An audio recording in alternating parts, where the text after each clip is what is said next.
Assalamualaikum warahmatullahi wabarakatuh. Pecinta Teguh Rahayu, selamat channel yang dirahmati Allah. Perjalanan penantian pencarian Nabi penutup para Anbiya. 1. Pencarian Sang Nabi. Di balik dinding sunyi sebuah rumah sederhana di Mekah, seorang lelaki tua duduk menyendiri di antara tumpukan kitab berusia ratusan tahun. Namanya Warakah bin Naufal, seorang pendeta Nasrani yang berasal dari Bani Asad. Tubuhnya telah renta, penglihatannya telah memudar, namun akalnya masih tajam dan ingatannya kuat. Ia bukan hanya seorang pendeta, ia adalah pewaris ilmu dari para ahli kitab Bani Israel yang setia menjaga ayat-ayat Samawi sejak zaman nabi-nabi terdahulu. Sejak muda, Warakah telah menjelajahi Syam dan negeri-negeri Romawi, belajar kepada para rahib dan ahli kitab yang jujur, hingga menguasai bahasa Ibrani dan mampu membaca Taurat serta Injil dalam teks aslinya. Di antara lembar-lembar kitab itu, Warakah menemukan satu petunjuk yang tak pernah ia lupakan, akan datang seorang nabi terakhir dari tanah Arab, dari keturunan Ismail, yang membawa wahyu terakhir untuk seluruh umat manusia. Namun, setelah puluhan tahun mencari, belum juga ia melihat tanda-tanda kemunculan sosok yang dijanjikan itu. Ia membaca nubuat dalam kitab Ulangan, dalam Yesaya, dalam Yohanes, dan semua menunjuk pada satu titik, akan muncul seorang nabi yang disebut Ahmad, yang akan membawa syariat yang menyempurnakan ajaran para nabi sebelumnya. Hari-hari Warakah kini dihabiskan dalam penantian. Ia mendengar desas-desus tentang seorang pemuda jujur dari suku Quraisy, keturunan Bani Hashim, bernama Muhammad bin Abdullah. Pemuda itu dikenal sebagai Al-Amin, yang tak pernah berdusta dan selalu berlaku adil. Namun, belum ada tanda kenabian yang jelas padanya. Warakah hanya menyimpan nama itu dalam doanya, berharap kepada Tuhan agar dibukakan tabirnya. Malam itu, udara Mekah terasa sunyi. Di atas atap rumahnya, Warakah duduk menghadap langit, menatap bintang-bintang. Hatinya berdoa dalam bahasa Ibrani kuno, meminta petunjuk dari Sang Pemberi Wahyu. Ia tahu, usianya tak lagi panjang.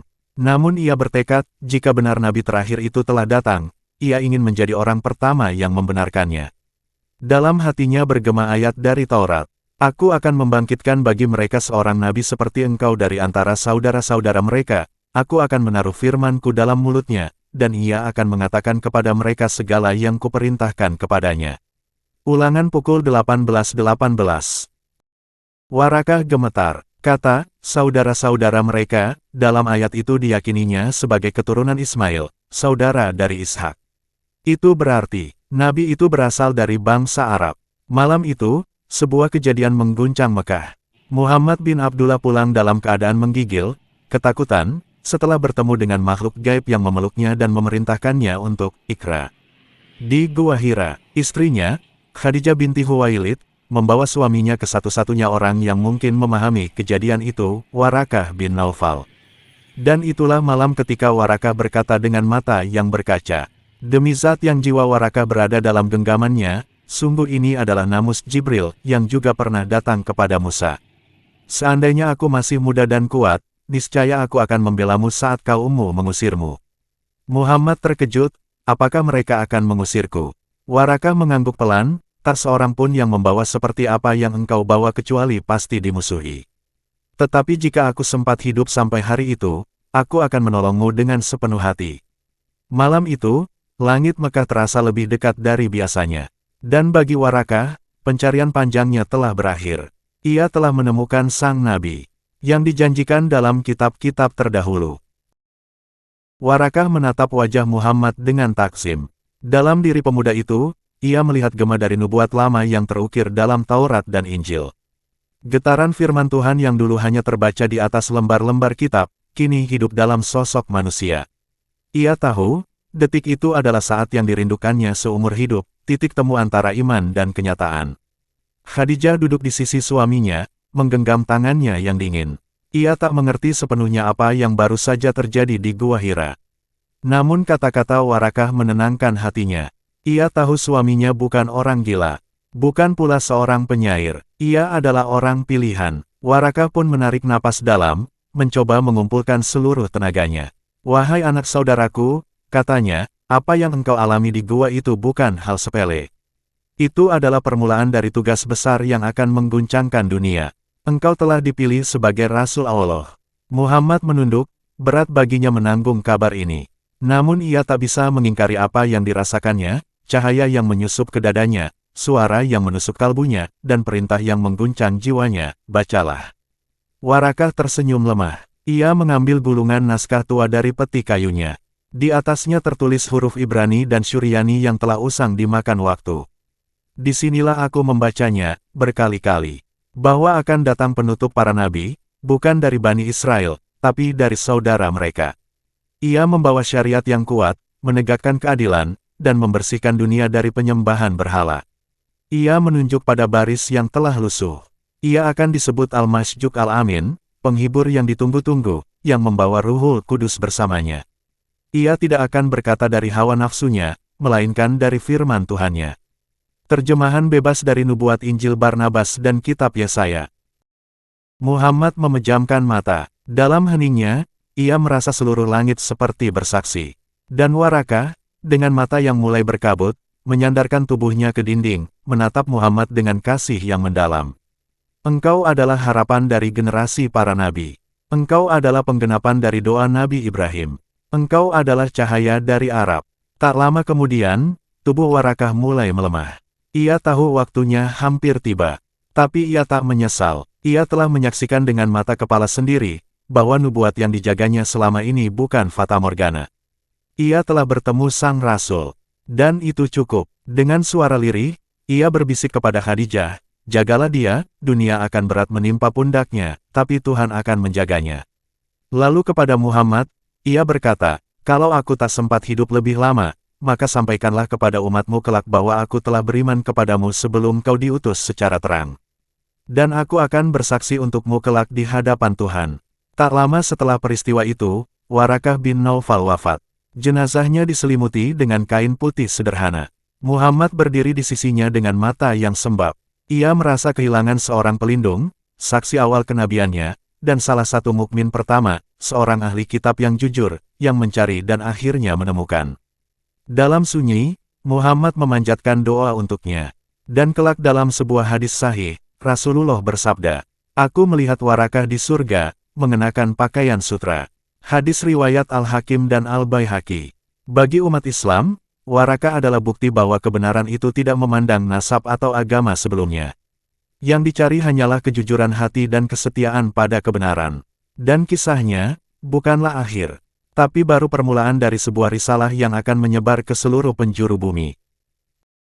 Madinah, beberapa tahun sebelum hijrah.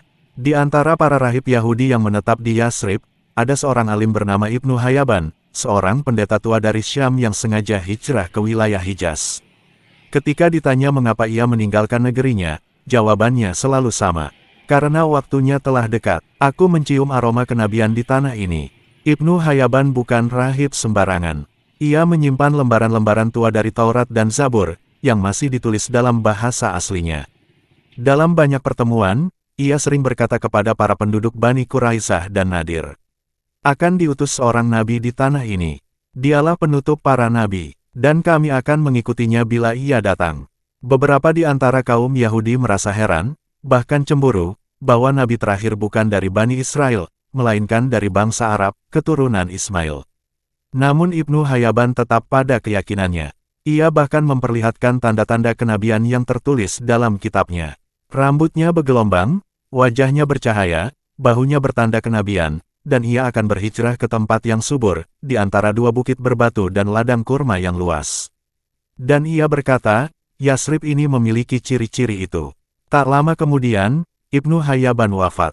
Tapi kata-katanya membekas di hati para pemuda Madinah, terutama dari kalangan Aus dan Khazraj. Kata-kata itu seperti api kecil yang terus menyala, menanti waktu untuk menyulut harapan. Bertahun-tahun kemudian, ketika Muhammad telah diangkat menjadi rasul dan mulai mendakwahkan Islam secara terang-terangan, kabar itu sampai ke telinga para kafilah Madinah yang datang ke Mekah saat musim haji. Mereka tertegun saat mendengar nama Muhammad. Lalu mereka berkata, inilah orang yang dulu sering disebut oleh Ibnu Hayyaban. Demi Allah, jangan sampai kaum Yahudi mendahului kita untuk beriman kepadanya. Dari sanalah benih hijrah mulai tumbuh.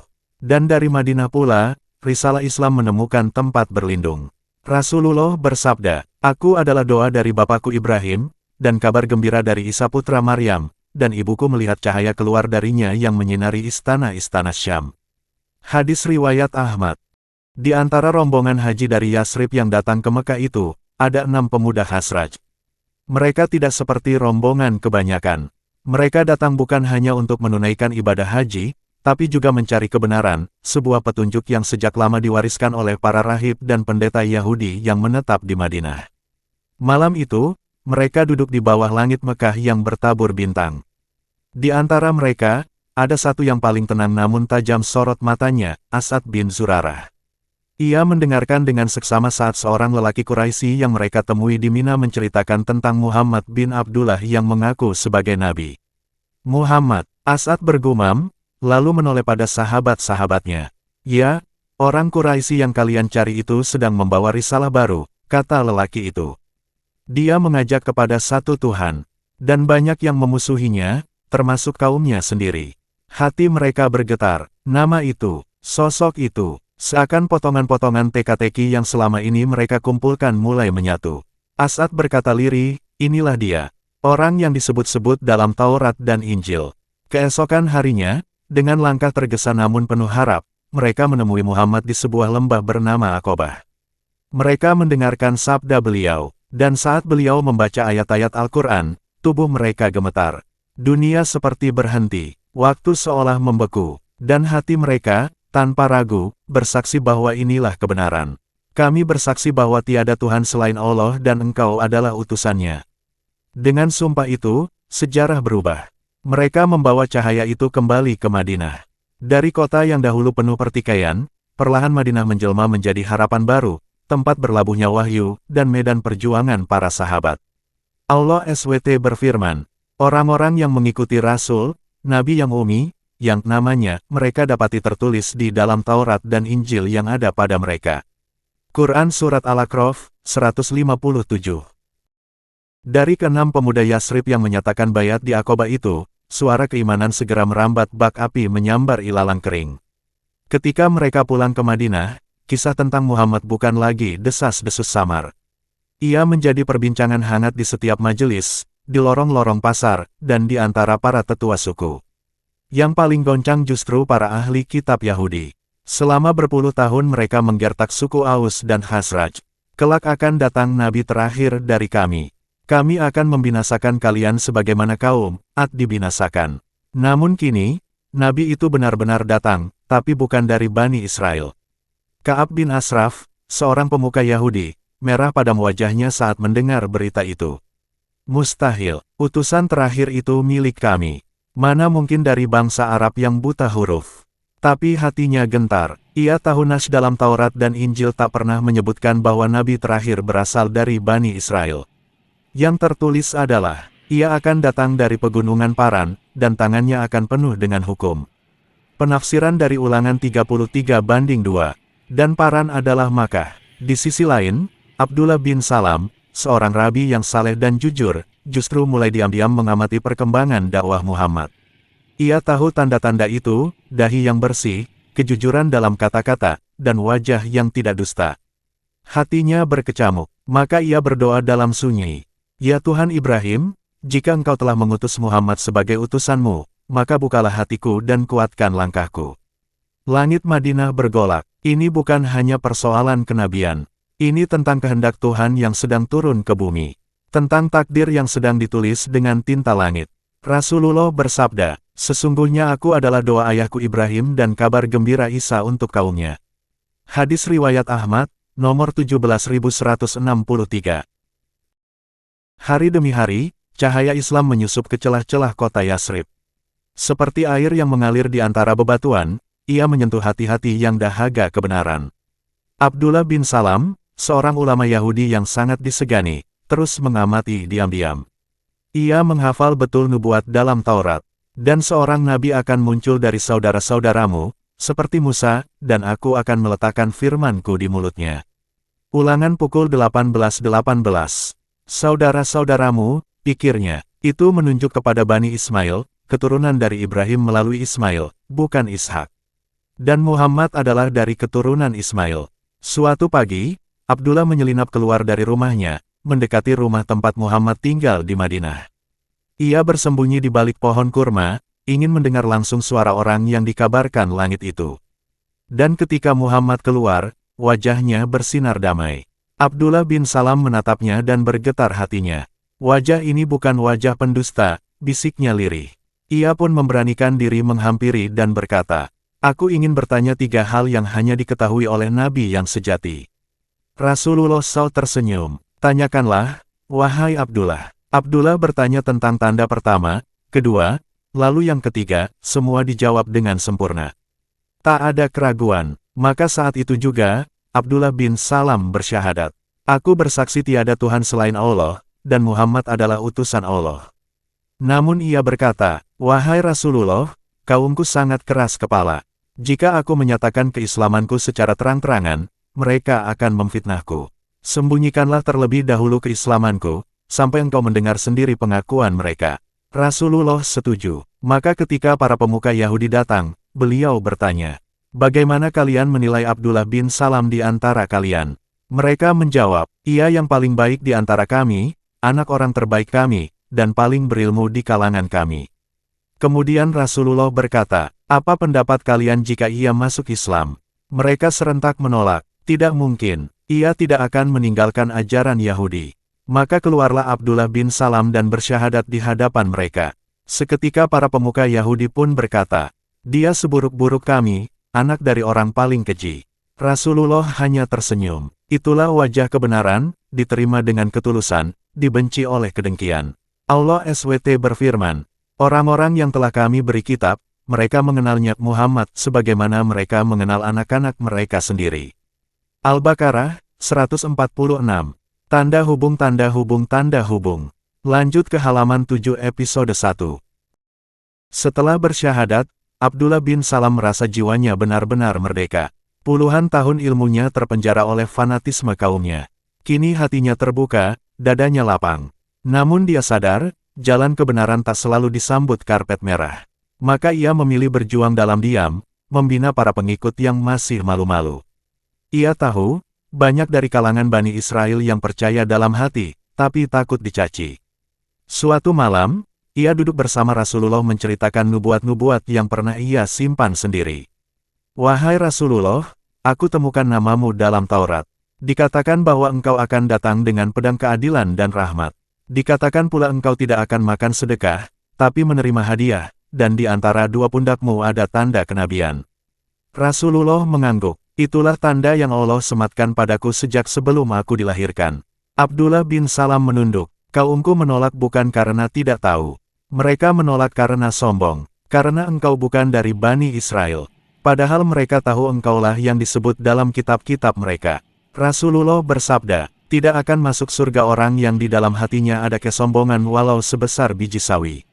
Hadis riwayat Muslim. Abdullah menatap wajah Nabi. Ada luka yang disembunyikan di balik kelembutan itu. Luka karena ditolak oleh orang-orang yang seharusnya paling dulu menerima. Di lain hari, datanglah seorang rabi tua dari Bani Quraizah, bernama Al-Muhairik. Ia termasuk yang dikenal zuhud dan taat. Ia telah membaca kitab Taurat dan mendapati nubuat yang sama. Maka ketika datang perang Uhud, ia berkata kepada kaumnya, "Jika kalian tahu aku mati hari ini dan tidak kembali, ketahuilah aku mati demi membela Nabi akhir zaman." Ia pun pergi berperang di pihak kaum muslimin, dan gugur sebagai syahid, tanpa sempat mengucap 2 kalimat syahadat secara lisan, tapi niatnya teguh di dalam dada. Rasulullah pun bersabda, "Al-Muhairik adalah sebaik-baik Bani Israel." Allah berfirman, "Sesungguhnya orang-orang yang telah kami beri kitab sebelum Al-Quran, mereka beriman kepadanya. Dan apabila dibacakan kepada mereka Al-Quran, mereka berkata, kami beriman kepadanya, sesungguhnya ia adalah kebenaran dari Tuhan kami. Sesungguhnya kami sebelum ini adalah orang-orang yang berserah diri, Muslim." Al-Qasas ayat 52-53. Malam itu, suasana Madinah diterangi obor kecil di beranda rumah Abdullah bin Salam. Ia kedatangan tamu, seorang pemuda Bani Israel bernama Samun, muridnya sendiri saat masih mengajar Taurat. Wajah Samun gelisah, tapi matanya penuh keingintahuan. "Guru, benarkah engkau telah memeluk ajaran Muhammad?" Abdullah tersenyum tenang. "Aku tidak meninggalkan Taurat, justru aku melengkapinya. Kitab itu telah memberi kabar, dan kabar itu kini nyata. Aku telah menemukan yang selama ini kita nantikan. Samun termenung, lalu bertanya, mengapa kebanyakan dari kita justru menentang? Bukankah selama ini kita yang paling dulu tahu tanda-tandanya? Karena kebenaran tidak selalu bersahabat dengan hawa nafsu, jawab Abdullah lirih. Banyak di antara kita lebih cinta kekuasaan dan gengsi, daripada tunduk pada kebenaran. Samun diam, dalam batinnya bergolak rasa percaya, takut, dan bingung. Tapi malam itu ia pulang dengan setangkai cahaya di dadanya. Keesokan harinya, Abdullah bin Salam mengajak Samun menghadap Rasulullah. Di hadapan beliau, Samun bersyahadat dengan suara lirih tapi pasti. Rasulullah menepuk pundaknya, berbahagialah wahai Samun, engkau termasuk orang-orang yang diberi 2 kali pahala. 2 kali pahala, tanya Samun heran. Rasulullah menjawab, karena engkau beriman kepada Nabi yang dahulu, dan kini beriman pula kepadaku. Hadis riwayat Bukhari dan Muslim. Kabar itu menyebar diam-diam. Beberapa pemuda Bani Israel mulai berdatangan di malam hari, mengendap-endap, takut dilihat kaumnya. Tapi mereka semua datang dengan semangat yang sama, ingin memastikan, apakah benar Muhammad adalah sang Nabi yang dijanjikan. Dan setiap kali mereka bertemu, mereka pulang dengan keyakinan baru. Rasulullah bersabda, ada 3 golongan yang mendapatkan 2 pahala. Salah satunya adalah seseorang dari kalangan ahli kitab yang beriman kepada nabinya, kemudian dia beriman kepadaku. Hadis riwayat Bukhari dan Muslim. Suatu malam, di antara jemaah yang berkumpul di Masjid Nabawi, seorang lelaki tua dari pendeta Nasrani berdiri di sudut belakang. Namanya Bahra bin Malik, seorang ahli Injil yang telah puluhan tahun menetap di wilayah Syam, dan kini datang ke Madinah dengan satu tujuan, mencari kebenaran. Wajahnya teduh, janggutnya putih. Di balik punggungnya tergantung gulungan naskah kuno, potongan Injil berbahasa Ibrani yang telah dihafalnya sejak muda. Bahra memperhatikan Rasulullah dari kejauhan, melihat gerak-geriknya, cara beliau berbicara, menyampaikan ayat-ayat wahyu. Semuanya menggetarkan jiwanya, dan setiap tanda yang dulu tertulis dalam kitabnya, tentang nabi terakhir dari keturunan Ismail, yang berhijrah ke kota bercahaya, yang tidak pandai baca tulis namun membawa wahyu, semuanya cocok. Malam itu ia menunggu Rasulullah selesai memimpin salat, lalu mendekat dengan tenang. Wahai Muhammad, katanya pelan, dalam kitab kami, tertulis bahwa Nabi akhir zaman akan datang membawa cahaya dari arah Arab. Ia akan menolak harta, menolak kekuasaan, dan hanya menginginkan penyucian jiwa. Aku melihat semuanya ada padamu. Rasulullah menatap Bahra dengan lembut. Beliau tidak memaksanya, hanya tersenyum. Bahra menggenggam tongkatnya erat. Jika engkau izinkan, aku ingin mengucapkan syahadat. Malam itu, para sahabat menjadi saksi. Bahra bin Malik bersyahadat, dan air mata mengalir dari matanya yang telah menua. Allahu Akbar, gumam Abdullah bin Salam yang menyaksikan dari kejauhan. Ia tahu, satu lagi dari golongan ahli kitab telah menemukan jalan pulangnya. Allah berfirman, orang-orang yang telah kami berikan kitab kepada mereka, mereka mengenalnya Muhammad sebagaimana mereka mengenali anak-anak mereka sendiri. Al-Baqarah 146. Di pagi buta, setelah keislaman Bahra bin Malik menjadi buah bibir di kalangan kaum Ansar dan Muhajirin, suasana Madinah semakin ramai dengan kedatangan para pencari kebenaran dari berbagai penjuru. Salah satunya adalah Tamim Ad-Dari, seorang rahib dari Palestina yang sebelumnya dikenal sebagai pemuka Nasrani yang saleh dan zuhud. Tamim datang bukan karena dorongan politik atau janji dunia, melainkan karena petunjuk yang ia simpan selama bertahun-tahun, sebuah kisah pertemuannya dengan makhluk misterius di lautan yang memberinya kabar akan datangnya Nabi terakhir. Ia akan muncul di Jazirah Arab, ujar makhluk itu kala Tamim dan rombongannya terdampar di sebuah pulau asing. Namanya Ahmad, ia akan menyampaikan kalimat-kalimat Tuhanmu. Bersegeralah menemuinya. Kini, di hadapan Rasulullah, Tamim menuturkan seluruh pengalamannya. Para sahabat mendengarkan dengan taksim. Wahai Rasulullah, engkau adalah yang disebut dalam penglihatan itu. Aku bersaksi bahwa tiada Tuhan selain Allah, dan engkau adalah utusannya. Rasulullah tersenyum, lalu menyuruh Tamim berdiri dan menjelaskan kisahnya di hadapan jamaah. Tangis haru pun pecah. Di antara mereka, Abdullah bin Salam mengusap dadanya. Benarlah firman-Nya, gumamnya, bahwa mereka akan mengenal Nabi ini sebagaimana mereka mengenal anak-anak mereka sendiri. Dari Tamim Ad-Dari Rasulullah bersabda setelah mendengar kisahnya. Ia telah menceritakan padaku sebuah kisah yang sesuai dengan apa yang telah aku ceritakan kepada kalian tentang Dajjal.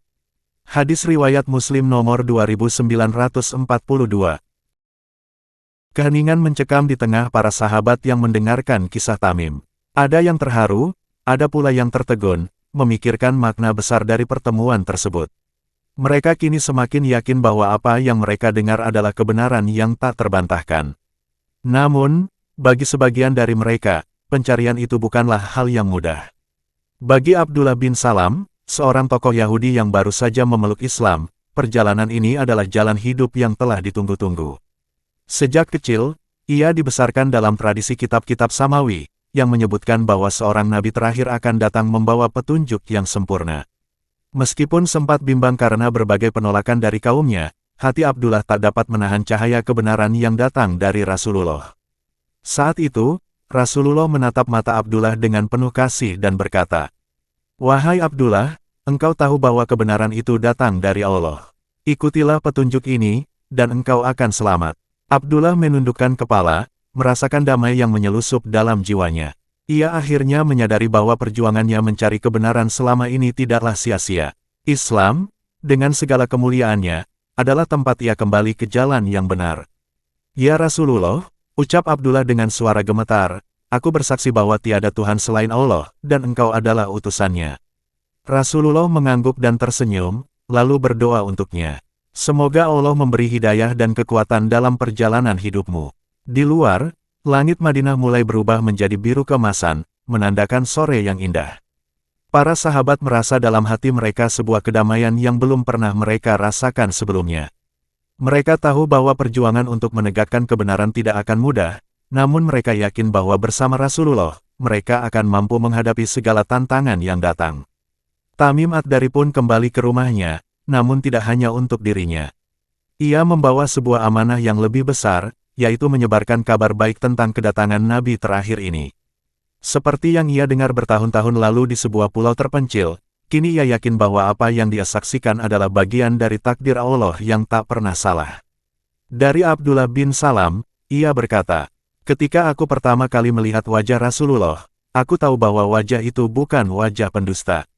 Hadis riwayat Tirmidzi nomor 2266.